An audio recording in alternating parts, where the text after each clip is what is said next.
দেখো ষষ্ঠ শ্রেণী 2025 খ্রিস্টাব্দের গণিত বইয়ের অনুশীলনী কত 1.2। এখানে এক নাম্বার হচ্ছে কি 30 থেকে 70-এর মধ্যে মৌলিক সংখ্যাগুলো লেখো, অর্থাৎ 30 থেকে 70 পর্যন্ত মৌলিক সংখ্যাগুলো। তারপর 2 নাম্বার হচ্ছে সহমৌলিক জোড়া নির্ণয় কর। তাহলে আমরা প্রথমত এক নাম্বারটা দেখব, 30 থেকে 70-এর মধ্যে মৌলিক সংখ্যাগুলো।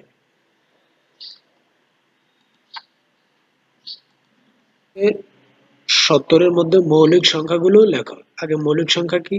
মৌলিক সংখ্যা হচ্ছে যে সংখ্যাকে এক এবং ও সংখ্যা ছাড়া আর কোনো সংখ্যা দ্বারা ভাগ করা যায় না, ওটাই হচ্ছে মৌলিক সংখ্যা।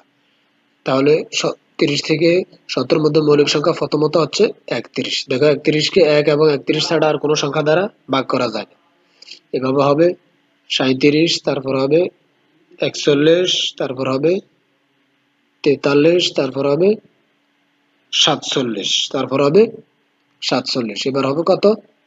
53। 53-এর পরে হবে 59। 53-এর পরে হবে 59, তারপর হবে 61, হবে 67। এগুলোই হচ্ছে 30 থেকে 70-এর মধ্যে মৌলিক সংখ্যা। এই সংখ্যাগুলোকে এক এবং এই সংখ্যাগুলো ছাড়া আর কোনো সংখ্যা দ্বারা ভাগ করা যাবে না, তাহলে এগুলো হচ্ছে কি মৌলিক সংখ্যা। এবার আসো 2 নাম্বার। 2 নাম্বারে আমাদের কি ছিল? সহমৌলিক জোড়া। সহমৌলিক জোড়া নির্ণয় করো। সহমৌলিক জোড়া নির্ণয়। ক নাম্বারে কি দেওয়া আছে? ক নাম্বারে আছে 27 এবং 54। 27 এবং 54। তাহলে এটা আমরা এখন কিভাবে নির্ণয় করবো? দেখো, আমরা প্রথমত 27-এর গুণনীয়ক গুলো বের করবো। 27, 27কে দেখো, এটা আমরা গুণনীয়ক বার করতে গেলে আমরা প্রথমে 2 থেকে শুরু করব। যদি 2 দ্বারা ভাগ যায় তাহলে 2 দ্বারা ভাগ করবো, যদি 2 দ্বারা না যায় তাহলে 3 দেখবো, 3 দ্বারা না গেলে 4 দেখবো, এভাবে ভাগ করতে হবে। তাহলে আমাদের প্রথমত 27কে 2 দ্বারা ভাগ করা যায়, ওটা যদি 3 দ্বারা ভাগ করি, 3 9 27। এই 9কেও 2 দ্বারা ভাগ করা যায় না, ভাগ যায় কত দ্বারা? 3 দ্বারা। তাহলে 3 3 9। দেখো এই 3কে আর ভাগ করা যায় না। এবার হচ্ছে কত? 54। 54টাকে আমরা গুণনীয়ক বের করব। 2 দ্বারা যদি আমরা 54কে ভাগ করি কত হয়? 27 দুগুণে 54। এই 27কে ভাগ করা যায় কত দ্বারা? এই যে এখানে দেখো 3 দ্বারা, 3 9 27। এই 9টাকে ভাগ করা যাবে 3 দ্বারা, 3 3 3 9। দেখো 27 সমান আমরা কি পেয়েছি? 3 গুণন 3 গুণন 3। আর 54 সমান কি পেয়েছি? 2 গুণন 3 গুণন 3 গুণন 3। তাহলে এবার দেখো 27-এর গুণনীয়ক। এবার আমরা লিখবো 27-এর গুণনীয়ক। 27-এর গুণনীয়ক। 27-এর গুণনীয়ক সমূহ কি কি দেখো? এই যে প্রথমত তো 1 দ্বারা 27কে ভাগ করা যায়। তারপর হচ্ছে 3, যে 3 দ্বারা ভাগ করা যায়। তাহলে তারপর হচ্ছে 9, 9 দ্বারাও 27কে ভাগ করলে কত হয়? 3 9 27, তাহলে 9। এবার 27কে 27 দ্বারাও ভাগ করা যায়। এবার হচ্ছে 54 এর গুণনীয়ক। আমরা 54 এর গুণনীয়ক দেখব কি? 1 দ্বারা 54কে ভাগ করা যায়, 2 দ্বারা 54কে ভাগ করা যায়, তারপর এই 3 দ্বারাও 54কে ভাগ করা যায়। এবার দেখো 9 দ্বারাও 54কে ভাগ করা যায়, 6 9 54। তারপর হচ্ছে 18, 18 দ্বারাও 54কে ভাগ করা যায়, 3 18 54। তারপর হচ্ছে 27 এবং 54, 27 এবং 54। দেখো এখানে আমরা মৌলিক গুণনীয়ক এখন কি পেয়েছি?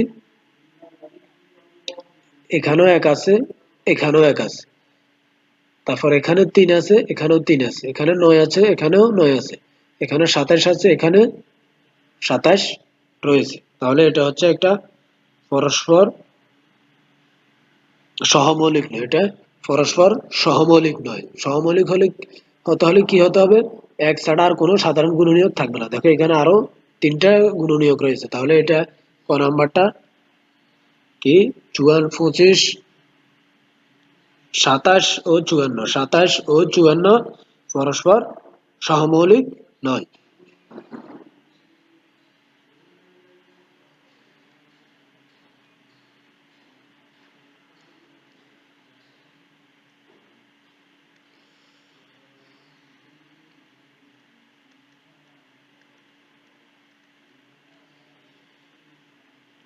দেখো এবার হচ্ছে 63, 63 এবং 91। আমরা প্রথমত 63 এর গুণনীয়ক বার করবো। 63 কে 2 দ্বারা ভাগ করা যায় না, 3 দ্বারা ভাগ করলে কত হয়? 3 একুশে 63। 21 কে 3 দ্বারা ভাগ করলে কত হয়? 3 সাথে 21। এবার দেখো হচ্ছে কত? 91। 91 কে 1 2 1 ছাড়া 2 3 4 5 6 এগুলো দ্বারা ভাগ যায় না, ভাগ যায় কত? 7 দ্বারা। 7 13 91। 7 13 কত হয়? 91। তাহলে এখানে দেখো 63 এর গুণনীয়ক সমূহ আছে কি কি?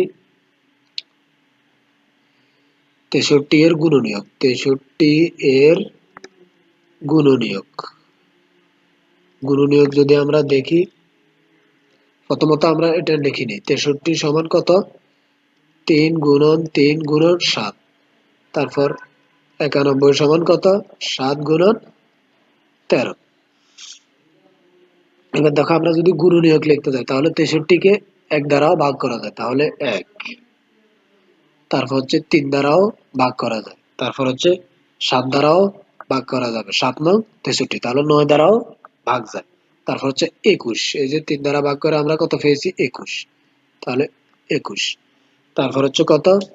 63, আর 63 কে 63 দ্বারা ভাগ করা যায়। এবার হচ্ছে 91, 91 এর গুণনীয়ক, 91 এর গুণনীয়ক কি? 1 7 এবং 13, এটা ছাড়া আর কোনো গুণনীয়ক নেই। তাহলে এবার দেখো আমরা কমন মিল করি, এখানেও 1 আছে, এখানেও 1 আছে, এখানেও 7 আছে, এখানেও 7 আছে, তাহলে এটা পরস্পর সহমৌলিক নয়। এই খ নম্বরটাও পরস্পর সহমৌলিক নয়, যেহেতু 1 ছাড়াও আরো গুণনীয়ক রয়েছে। দেখো এবার হচ্ছে ঘ নম্বর, ঘ নম্বরে কি আছে?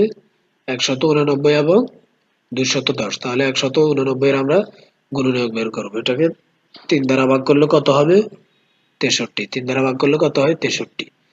আবার 63 কে 3 দ্বারা ভাগ করলে হয় 21। 21 কে 3 দ্বারা ভাগ করলে হয় 7। 3 7 21। আর এদিকে আছে কত?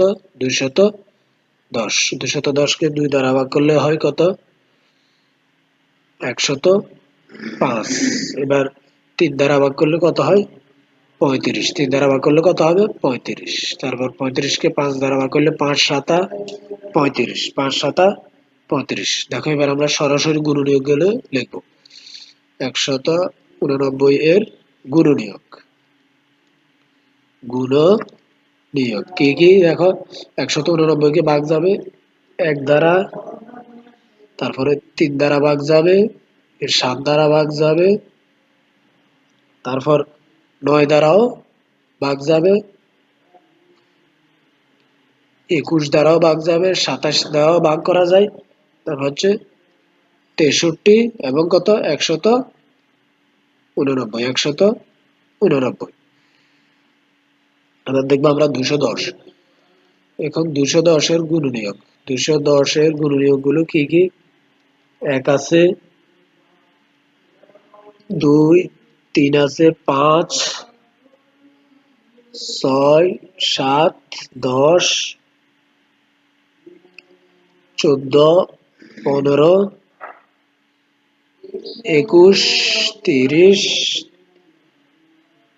35 42 70 105 এবং 210। এই সবগুলোই হচ্ছে 210 এর গুণনীয়ক, অর্থাৎ এই সব সংখ্যাগুলো দ্বারা 210 কে ভাগ করা যাবে। আর 189 এর গুণনীয়ক হচ্ছে এগুলো। তাহলে এখানে মিল করি আমরা, 1 আছে, এখানেও 1 আছে, এখানে 3 আছে, এখানেও 3 আছে, এখানে 7 আছে, এখানেও 7 আছে, তারপর হচ্ছে এখানে 21 রয়েছে, এখানেও 21 রয়েছে।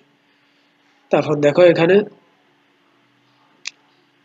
আর নেই, তাহলে 1 ছাড়াও আমরা আরো প্রায় 3টা মৌলিক সংখ্যা পেয়েছি, যেটা মানে দুটোর মাঝে গুণনীয়কটা মিল রয়েছে। তাহলে এটাও পরস্পর সহমৌলিক নয়, এটাও পরস্পর সহমৌলিক নয়। তাহলে এবার দেখো আমরা ঘ নম্বর সমাধানে আসি। ঘ নম্বরে আছে কি? 52 এবং 97। তাহলে আমরা 52 এর গুণনীয়ক বের করি। 2 দ্বারা 52 কে ভাগ করলে কত হয়? 2 দ্বারা 52 কে ভাগ করলে হয় 26। 26 দুগুণে 52, আবার 2 দ্বারা ভাগ করলে হয় 13, 2 দ্বারা ভাগ করলে হয় 13। এবার হচ্ছে 97, 97 কে কত দ্বারা ভাগ যায়? দেখো 97 কে কোনো সংখ্যা দ্বারা ভাগ করা যায় না 97 ছাড়া, যেহেতু 97 একটা মৌলিক সংখ্যা, তাহলে 97 কে 97 দ্বারা ভাগ করলে কত হয়? 1 হয়। সুতরাং 52 এর গুণনীয়ক, সুতরাং 52 এর গুণনীয়ক প্রথমত কি 1 তো থাকবে, তারপর হচ্ছে 2, তারপর হচ্ছে 4, 4 তেরো 52, তারপর হচ্ছে 13, 26 এবং 52। এবার দেখো 97, সুতরাং এখানে 97 এর গুণনীয়ক কি? 1 এবং 97, 1 এবং 97, তাহলে কমন আছে কত? এখানে 1, এখানে 1, আর কোনো নেই, তাহলে এটাই হচ্ছে আমাদের পরস্পর সহমৌলিক। তাহলে আমরা সবগুলো থেকে কি পেয়েছি? এটাকে আমরা পেয়েছি পরস্পর সহমৌলিক, আর এই তিনটা পরস্পর সহমৌলিক নয়। এটাই হচ্ছে সমাধান।